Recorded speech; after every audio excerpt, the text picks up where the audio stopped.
ibong Adarna. Ang ibong Adarna ay isang korido. Ayon kay Trinidad Pardo de Tavera, ang korido ay binalbal na salitang Mexicano na mula sa salitang okorido na ibig sabihin ay pangyayaring naganap. Mabilis ang pagbigkas nito sa kumpas ng marcha o allegro. Ito ay may 4 na taludtod na may wawaluhing pantig.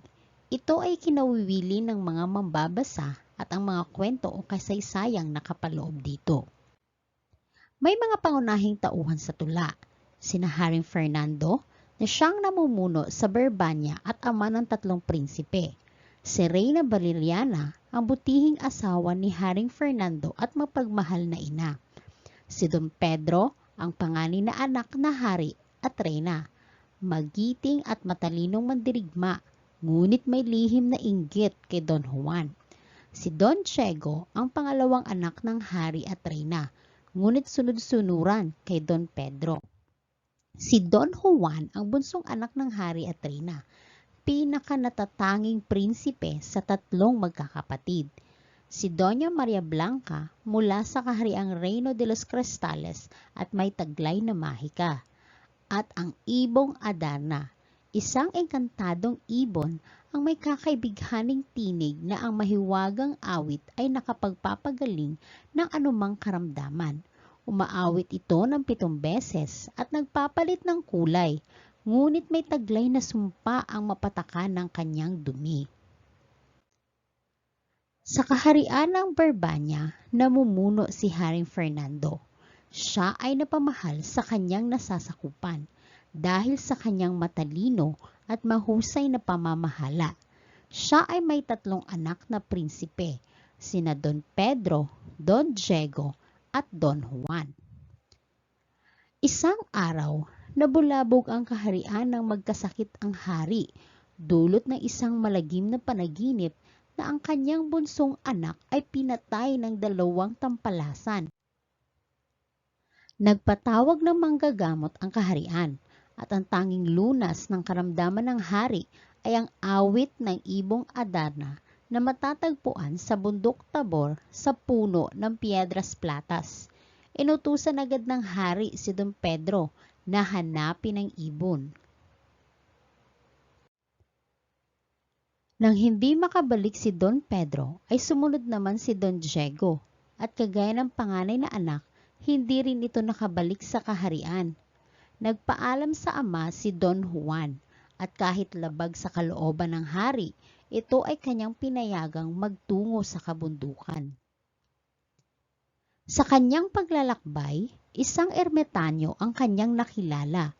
Dito ay pinahayag niya ang kanyang pakay at sa kagandahang loob ng binata na ibinigay ang kanyang baong tinapay, ay tinuruan siya nito kung paano hulihin ang ibong Adarna.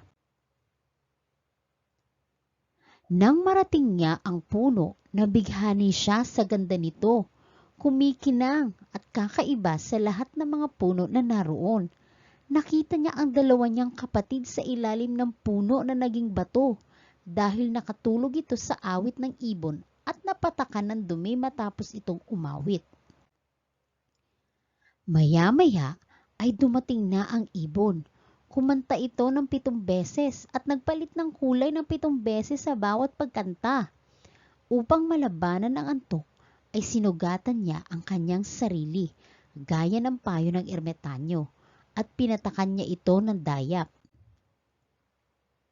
Ibinalik ni Don Juan ang kanyang mga kapatid sa dati sa tulong ng ermitanyo, ngunit sa kanilang daan pauwi ng Berbanya, ay binugbog ng 2 kapatid si Don Juan at iniwan na lamang sa kaparangan.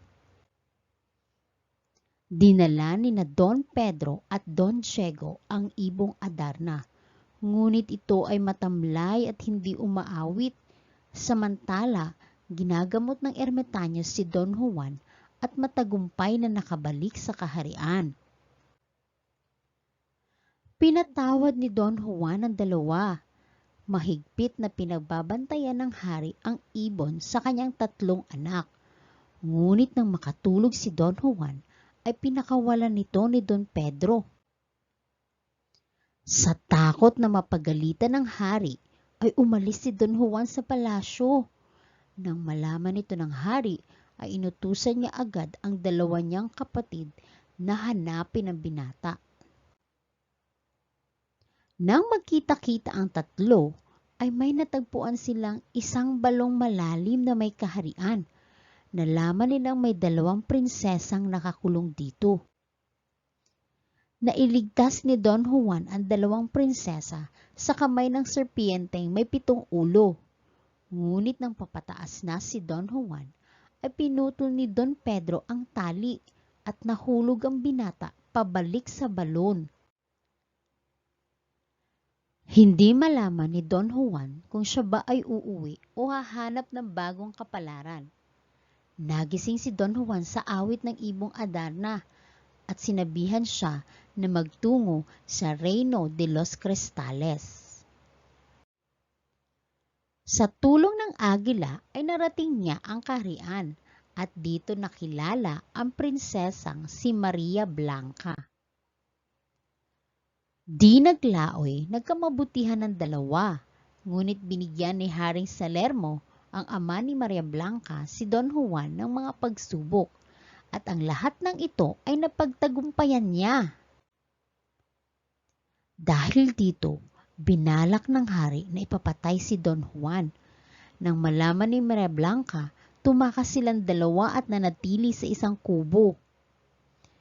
Iniwan muna ni Don Juan si Maria Blanca sa kubo na di kalayuan sa kaharian ng Brabania.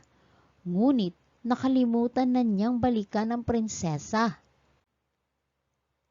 Nagalit si Maria Blanca nang mabalitaan niyang ikakasal si Don Juan kay Doña Leonora. Dali-dali siyang pumunta sa palasyo at nag-alay ng palabas. Sa isang iglap, naalala ni Don Juan si Maria Blanca. Humingi ng tawad si Don Juan at ilang araw ang nakalipas ay ikinasal na sina Maria Blanca at Don Juan, si Don Diego kay Prinsesa Juana at Don Pedro kay Doña Leonora. Namuno sa Reino de los Cristales si Maria Blanca at Don Juan, samantalang naiwan sa Brabania ang dalawa niyang kapatid upang doon mamuno.